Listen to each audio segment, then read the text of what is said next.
Fox News, 2 years ago, there was forest fires in southern LA. 5 people died. 500 people lost their homes. Fox News had this newscaster say, a bunch of people who hate America lost their homes today. That went on and on. People are dead, people have lost their homes, and we're not Americans, so you can laugh at it. Enron was allowed to price gouge California for a year under the protection of the federal government, who didn't investigate it for 3 years. You have executives from Texas-based energy companies saying, we know we're price gouging Californians. Californian grandmothers are going to die because they won't get enough heat. Ha, ha, ha. You can YouTube that. Okay, but yes, the reason they were able to price gouge is California made the law such that retail prices were fixed, but wholesale prices could fluctuate in any way, shape, and form. right. Which, again, this is not a brilliant idea. I'm just saying, in terms of like leading California on their own, that's not one of the better.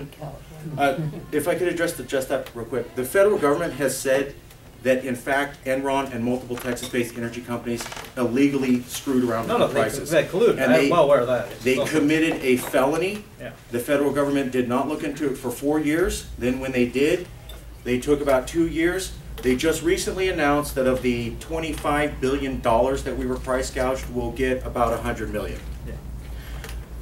The feds didn't protect us. The #1 role of the federal government, going back to the founding fathers, overseer over interactions between the states. They sat on this for 4 years, and then they said, oh, totally, this was criminal. By the way, we know you're now massively in debt when the world's going into a global recession, the likes of which it doesn't see every century. How about 1/20th of the amount you were criminally price gouged? Where's our protection from the feds? Why aren't they doing their basic duty? You add that up to the fact that every national emergency, we never get any help. The border security is a national issue, we never get any help. Did you know that we never got our 9/11 security money for 5 years after 9/11? That's documented in the book.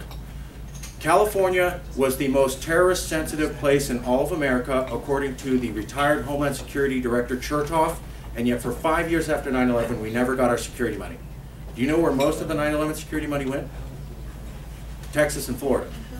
They are not terrorist-sensitive locations. So everything that the feds are supposed to do, protect the border, secure the people, protect for national emergencies, provide national services, they simply don't do. And then you pay twice your taxes to cover for things you're already paying once for. If we stop paying for things we never get, you see instant price savings for this state on a scale you've never seen before, almost instantly. We pay $60 to $70 billion in federal taxes extra every year for things you never see. Our debt's $20 billion. We went to the Obama administration and said, can we have a bailout? No. But make sure you pay your $80 billion in extra taxes every single year, even though you're the worst hit state in the entire union for the recession. I picture a cow that's milked to the point that it's sick.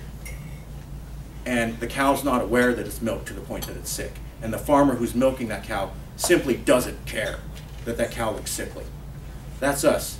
That $70 to $80 billion in extra taxes that you pay has gone on for 30 years. We've never seen border security in the last 20 years. The 9/11 security thing, you'd think that that would be a serious enough issue. That was only 5 years ago. They allowed us to be open to terrorist attacks when they were saying that this is the main national issue. What are we paying for? What exactly are we getting out of this relationship?